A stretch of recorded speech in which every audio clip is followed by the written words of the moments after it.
Strategi positioning menjadi faktor yang sangat penting di dalam meningkatkan kekuatan posisi pasar perusahaan. Selain itu, strategi positioning diperlukan sebagai langkah-langkah dalam menentukan segmen pasar untuk bisnis tentunya. Apa saja positioning yang akan dibahas? Mari simak video kali ini.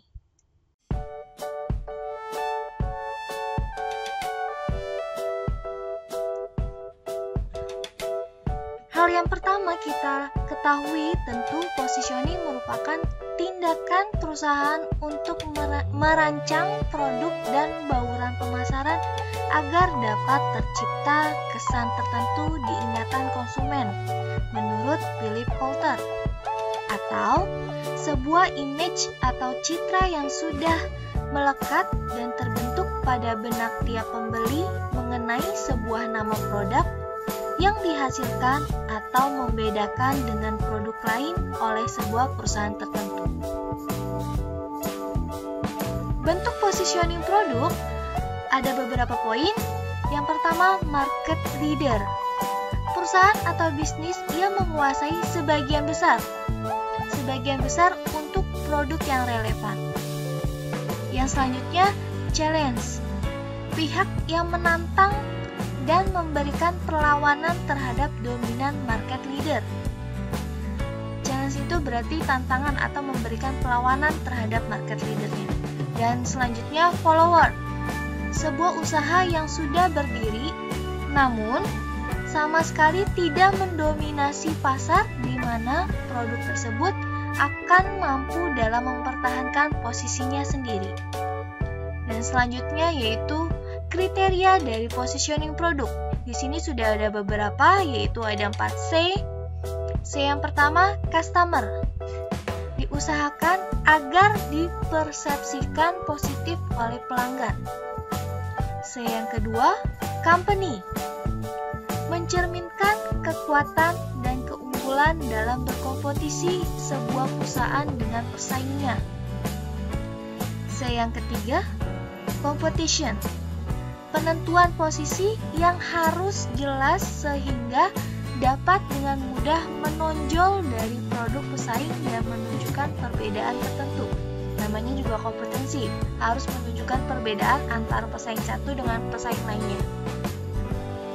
Yang terakhir, change, yaitu posisi yang berkelanjutan dan selalu relevan dengan perubahan dalam lingkungan bisnis.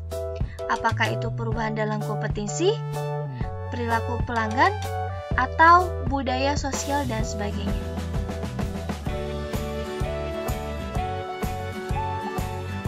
Slide selanjutnya kita akan membahas positioning strategi, di mana positioning strategi memiliki beberapa kategori atau beberapa poin. Salah satunya yaitu atribut produk. Apa saja yang terdapat dalam atribut? Yang terdapat dalam atribut yaitu seperti merek, label, garansi, kemasan, desain pada kemasan, dan lain sebagainya. Dan selanjutnya dari strategi positioning yaitu manfaat produk. Tentu perusahaan memasarkan produk memiliki manfaat dari beberapa produk atau masing-masing produknya. Dan manfaat yang terdapat pada contoh atau pada gambar tersebut, di sini sudah ada brosur atau minuman, iklan minuman, di mana masing-masing minuman memiliki manfaat seperti minuman orange, minuman apel, mangga, guava, dan lain sebagainya. Dan tentu masing-masing produk memiliki manfaatnya. Dan selanjutnya yaitu berdasarkan pemakaian. Yang dimaksud pemakaian adalah strategi ini biasanya membutuhkan brand ambassador atau model untuk mewakili iklan perusahaan. Dan contoh pada gambar, di sini sudah ada produk minuman yaitu minuman teh di mana memiliki brand ambassador atau model dari artis Korea.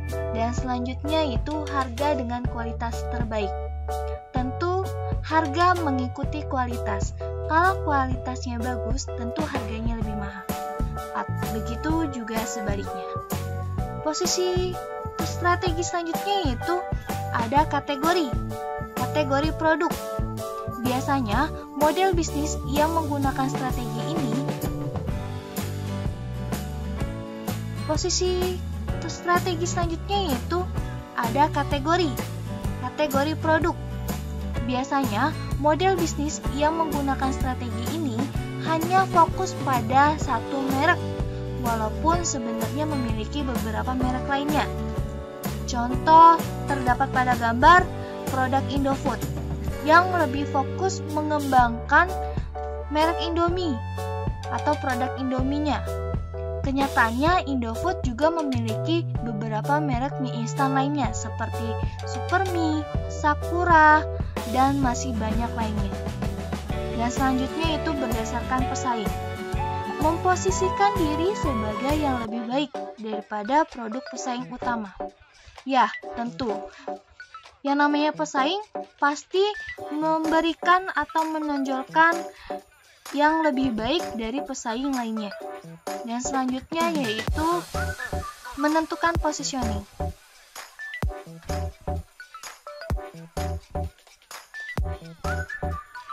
Menentukan positioning yang pertama yaitu identifikasi target terlebih dahulu. Jadi target itu harus dicari terlebih dahulu.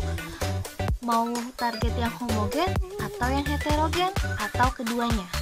Dan yang kedua, menentukan frame of reference pelanggan. Sebuah asumsi yang mampu dipahami serta diterima oleh pembeli atau konsumen. Contoh, produk yang menggunakan model dan tulisan Jepang. Contoh produknya sabun.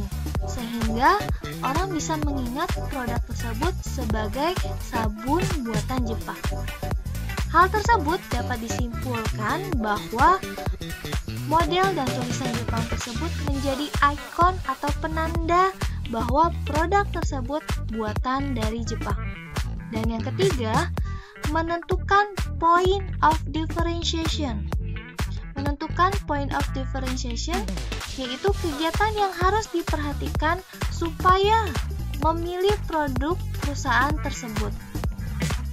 Dan yang terakhir, menetapkan keunggulan kompetitif produk, di mana membuat ketetapan mengenai keunggulan produk yang bisa berkompetisi dengan pesaingnya. Kemudian, diferensiasi dalam positioning. Salah satunya yaitu diferensiasi produk, di mana sebuah aktivitas memodifikasi atau pembedaan antara produk atau jasa agar lebih menarik. Yang terdapat pada contoh gambar di atas, sebuah produk minuman teh botol sosro. Di sini ada beberapa ukuran, di mana rasa sama, produk sama. Yang membedakan adalah ukuran atau volumenya, atau produksinya, bahkan expirednya. Dan selanjutnya di sini sudah ada produk mie instan atau dari PT Indofood. Produknya sama-sama mie instan. Yang memodifikasi atau pembedaannya adalah tentu dari rasa, dari nama, expired, produksi, dan lain sebagainya. Dan diferensiasi selanjutnya yaitu diferensiasi servis atau jasa. Perusahaan memberikan layanan terbaik daripada pesaing perusahaan lainnya. Tentu ada yang membedakan perusahaan jasa satu dengan perusahaan jasa lainnya. Dan selanjutnya yaitu ada yang namanya diferensiasi personil. Perusahaan memperkerjakan dan melatih tenaga kerja yang lebih baik dibandingkan pekerjaan di perusahaan lain. Contoh, tentu perusahaan atau tenaga kerja pramuniaga, pramugari, kepolisian, dan lain sebagainya memiliki atau mendapatkan pelatihan dari perusahaan dengan bidangnya masing-masing. Diferensiasi selanjutnya atau citra adalah hal yang sangat penting bagi suatu perusahaan atau karakteristik yang diingat oleh konsumen. Yang terdapat contoh pada gambar ada beberapa perusahaan yang tiap tahunnya memiliki citra yang meningkat. Seperti halnya pelayanan yang terbaik, kemudian aplikasi yang terbaik, dan lain sebagainya. Itu adalah beberapa diferensiasi dalam positioning. Dan selanjutnya di sini sudah ada Q&A di mana terdapat gambar sebuah kemasan atau sebuah atribut dari salah satu produk minuman, di mana pertanyaannya produk di atas termasuk dalam diferensiasi apa? Diferensiasi produk, personil, citra, atau jasa, atau servis. Silakan kalian tulis jawaban kalian di kolom komentar dan berikan alasan dari jawabanmu. Bertemu lagi di video selanjutnya. Assalamualaikum warahmatullahi wabarakatuh.